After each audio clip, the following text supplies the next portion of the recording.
C'è un nuovo gioiello che sta incantando il calcio russo, ha dei numeri molto importanti, è armeno, come il nostro Eric Mkhitaryan, e secondo la stampa locale potrebbe addirittura arrivare anche subito all'Inter. Ci sono delle notizie di mercato che quindi stanno circolando in queste ore.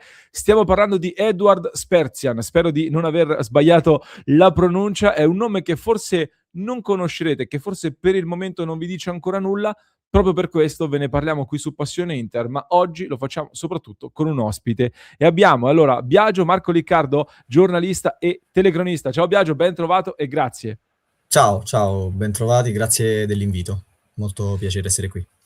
Biagio, ti abbiamo convocato all'interno di questo che è uno dei format più apprezzati qui su Passione Inter, quando portiamo, diciamo così, la nostra community alla scoperta dei nuovi talenti che vengono accostati all'Inter. In questo caso parliamo di un nome che sta circolando da qualche giorno. L'altra sera in diretta ci è stato chiesto di parlarne, allora io ne approfitto anche per salutare e ringraziare chi ci segue sempre, invitandovi, se non l'avete ancora fatto, a lasciare un mi piace, iscrizione al canale e il club di Passione Inter. Trovate sempre il link in descrizione per entrare nella nostra community.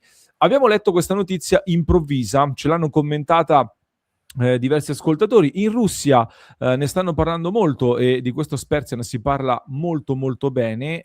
Da quello che leggevo dicono che se un top club come l'Inter si farà sotto a gennaio sarebbero pronti a cederlo anche subito, altrimenti cercheranno di tenerlo fino all'estate, quando è più probabile che poi farà poi comunque il salto in un torneo più importante. Intanto ti chiedo, dal punto di vista delle notizie, anche tu che cosa hai raccolto e che cosa hai sentito.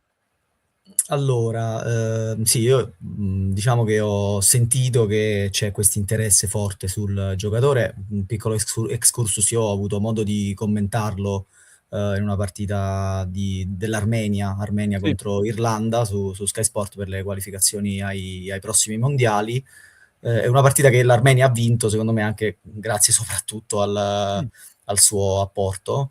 Ha segnato un rigore, ma non è stato tanto quello diciamo, le cose speciali che ha fatto, quanto tutto il resto. Lui è dominatore assoluto del centrocampo, come dicevi nell'introduzione, un po' l'erede di Mkhitaryan, anche in patria Mm. lo definiscono tale.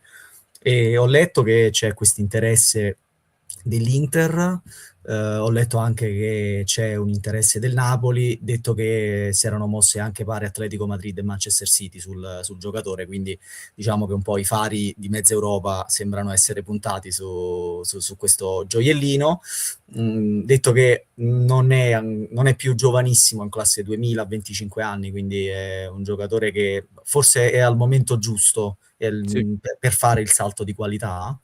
Non è più giovanissimo, ma se vuole fare il salto nell'Europa, tra virgolette, che conta, forse è il momento adatto prima di, Certo. di crescere ancora.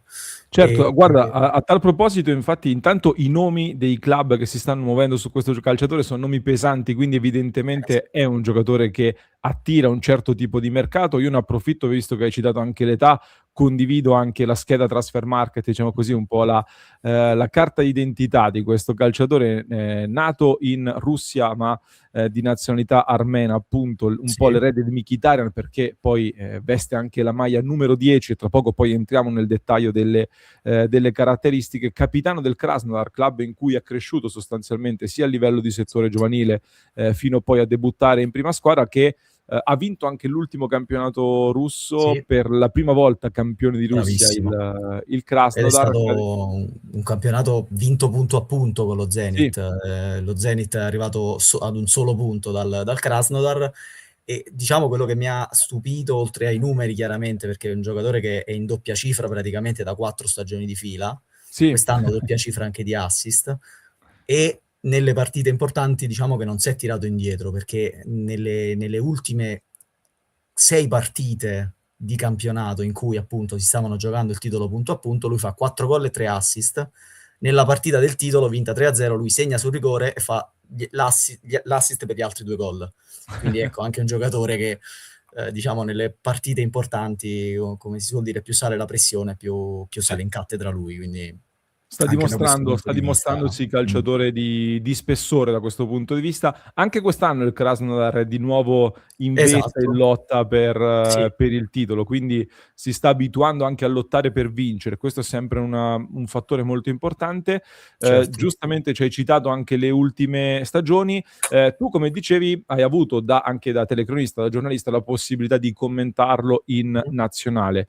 Ti voglio chiedere allora, dal punto di vista delle caratteristiche, che cosa hai visto in questo calciatore, che cosa ti ha colpito in modo particolare? Allora, secondo me le 2 caratteristiche principali che poi si sposano perfettamente con il ruolo che lui ricopre, perché lui gioca come trequartista, classico 10 dietro la punta nel 4-2-3-1, oppure anche come mezzala sinistra in un 4-3-3, sono il passaggio filtrante per Mh. il compagno, tant'è vero che lui è una macchina da assist, oltre 40 assist nelle partite con il Krasnodar, e anche un ottimo tiro da fuori. Ha, secondo me, doti balistiche molto importanti. È un destro, ma tira bene anche col sinistro. L'ho visto anche tirare dei corner con l'altro piede, come all'Inter faceva Perisic.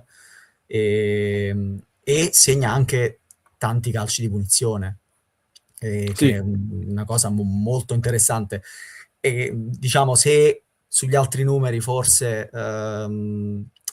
il tutto va rapportato chiaramente al campionato in cui giochi, diciamo che sulle doti balistiche, il tiro da fuori, la punizione valgono un po' ovunque, se ce l'hai, sì, ce l'hai. sì, sì, sì. Quindi diciamo queste due caratteristiche principali, secondo me, il tiro da fuori, il passaggio filtrante per un compagno in profondità, tant'è vero che lui, oltre a tanti assist, anche nella partita che ho visto, lui fa anche tanti pre-assist, quindi il passaggio a smarcare poi il giocatore che va a fare l'assist per quello che segna. Diciamo Quindi che anche vista la zona di campo che sta occupando, il paragone con Mkhitaryan non è così campato per aria, anche se sono no, leggermente secondo me non è, differenti. non è campato per aria, anche perché Mkhitaryan comunque ha cominciato la sua carriera in posizioni diverse del campo e lui ricopre tante posizioni. Sì, Anche in Armenia lui ha giocato anche esterno alto a sinistra, comunque pende, diciamo, nella zona sinistra del campo per rientrare e sfruttare appunto questa sua caratteristica del tiro da fuori, magari anche a giro. Quindi sì, come dicevi tu, può essere visto come un piccolo Mkhitaryan. Ha detto che Mkhitaryan parte forse in maniera ancora più offensiva nelle prime sì, fasi della sua carriera, quando è allo Shakhtar, anche al Borussia Dortmund, al Manchester United, poi piano piano abbassa la sua posizione. E sì. secondo me lui fa bene entrambi i ruoli, sia quello di trequartista, sia quello di mezzala. Io, per quello che l'ho visto durante la partita contro l'Irlanda, detto che dovrebbe essere un po' sgrezzato e testato da quel punto di vista, dal punto di vista difensivo, forse potrebbe essere anche un buon erede di Çalhanoğlu, secondo me. Ah, lo vedi Più quindi in centrato. un'evoluzione anche più da playmaker Forse sostanzialmente. sì, sì, forse sì, lo vedrei anche lì. Sì, diciamo che io stavo pensando mentre parlavi e mentre ci confrontavamo, Biagio, che è un altro numero 10 tendenzialmente, sia per numero di maglia che per un po' caratteristiche, un po' un 10 moderno, non il 10 tradizionale, diciamo che abbiamo in mente del fantasista forse. E l'Inter di fatto è composta negli ultimi anni da centrocampisti che sono dei 10, che vengono riutilizzati da mezzala o playmaker, quindi come caratteristiche sembra starci. Ecco, Sì. secondo te quindi che cosa dovrebbe migliorare per poter stare in una società del livello dell'Inter?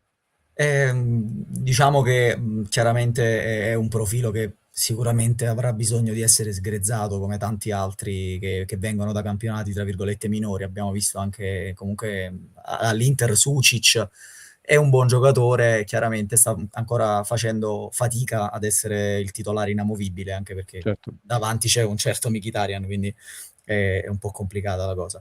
E quindi sicuramente sarà un profilo da sgrezzare. Secondo me, ecco, se lo si vorrà utilizzare al posto di Çalhanoğlu, dovrà per forza andare a migliorare quelle che sono le caratteristiche anche difensive, magari anche di Tuchel, questo inevitabilmente. Se lo si vuole utilizzare invece in quello che è il suo ruolo naturale, quello di mezzala sinistra, trequartista, magari in un 3-4-2-1, sai, il classico ruolo gasperiniano, diciamo, di dietro le Sì. punte. Forse non dico che è già pronto, perché chiaramente devi comunque andare a confrontarti con un calcio che è diverso. Lui ha anche poca esperienza europea, perché come sappiamo, diciamo, le squadre russe non partecipano alle competizioni europee, ha giusto 2 presenze in Champions League, che ha fatto nella stagione in cui lui era ancora in primavera, e il Sì. Krasnodar l'aveva convocato per comunque farlo giocare, e aveva giocato.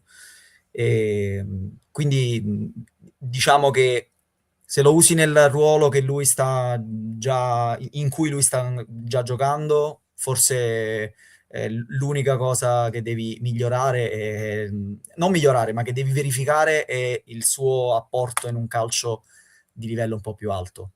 Se lo vuoi Certo. utilizzare in un ruolo alla Çalhanoğlu, sicuramente c'è da lavorare, forse sul punto di vista difensivo, perché comunque Çalhanoğlu, che a sua volta ha preso l'eredità di Brozovic, fa un grandissimo lavoro anche di schermo davanti alla difesa. Assolutamente, assolutamente sì. E struttura fisica non è imponente, siamo attorno al 1,80 m comunque, quindi Sì, anche da quel sì, punto di più o meno sì. vista Mh-mh. si parla tra i tifosi interisti, c'è molto questa discussione, Biagio, del necessità di aggiungere chili, magari anche un po' di muscoli in mezzo al campo. Lui non è principalmente quella caratteristica lì, diciamo. No, no, sicuramente. Infatti, mi ha sorpreso, l'accostamento con il Napoli, perché comunque il Napoli, diciamo, ha un centrocampo un po' più fisico, se vogliamo. Anghissà, Sì, McTominay, Lobotka è sicuramente il più tecnico del centrocampo, però gli altri comunque danno una sorta di sostanza. Anche i nomi che facevano per il mercato dell'Inter, nella scorsa sessione di mercato, Manu Koné o anche Ederson, hanno quelle certo. caratteristiche di fisicità di cui l'Inter forse avrebbe bisogno. Lui è sicuramente un calciatore più tecnico, certamente. Però andiamo verso la conclusione, mi hai acceso 2 lampadine mentre parlavi, perché pensavo, il modulo a cui tu parlavi del 3-4-2-1 è un Inter che ha ragionato per qualche tempo all'approdo al 3-4-2-1, potrebbe essere un indizio sul prossimo futuro, del fatto che l'Inter tornerà a ragionare su quella soluzione lì, e quindi potrebbe essere, questa, diciamo, una possibile soluzione, un possibile indizio. Dall'altro lato, classe 2000, valutazione, da quello che leggiamo in giro, almeno per il momento sui 20-25 milioni di euro, mi sembra di aver letto. Siamo in pieno dei parametri di Octree a livello di progetto in Sì, questo momento, per cui sicuramente saremo ancora in una fase embrionale di una possibile sì, trattativa, siamo ancora al monitoraggio, allo scouting e alle attenzioni agli interessi, però ci sono, diciamo, i parametri per poter approfondire questo nome. Allora mi faceva piacere poterne parlare con te, che hai avuto modo di commentarlo, proprio per dare una panoramica più completa ai nostri ascoltatori. Non so se avevi altro da aggiungere che non ti ho chiesto sulla pronuncia, tra l'altro è corretta, tu che l'hai, che l'hai commentato, un po' difficile. Diciamo che allora ho sentito ieri un'intervista, dovrebbe essere tipo Spersian, quindi Ok, con l'accento comunque sulla parte finale, un po' come tutti gli armeni. Avevo trovato anche qualcun altro che l'aveva chiamato Spersian, ok. perché c'è anche un po' comunque scritto nell'alfabeto russo, quindi c'è anche un po' di gioco con le Una lettere. difficoltà aggiuntiva. Sì, esatto, esatto. Quindi sì, dovrebbe essere Spersian, come Ok. l'hai nominato ad inizio puntata, E ad inizio allora, diretta. da oggi in poi lo nomineremo così e lo terremo d'occhio quando tornerà il campionato russo, tra l'altro, che tornerà a fine febbraio, immagino, visto che adesso c'è questa lunga sosta invernale. Biagio, grazie mille per essere stato con noi. Io ne Poi, approfitto, lasceremo in descrizione anche il link al profilo Instagram di Biagio, lo potete seguire sui social. Grazie mille, Biagio. grazie mille a voi, è stato un piacere.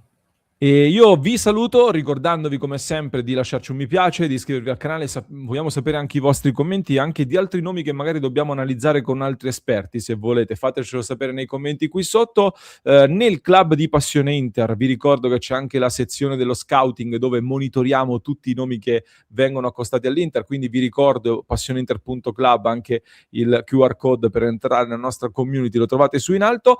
Vi lascio con un approfondimento che trovate in descrizione per chi ci ascolta in podcast, mentre per chi ci segue su YouTube vi basta cliccare qui.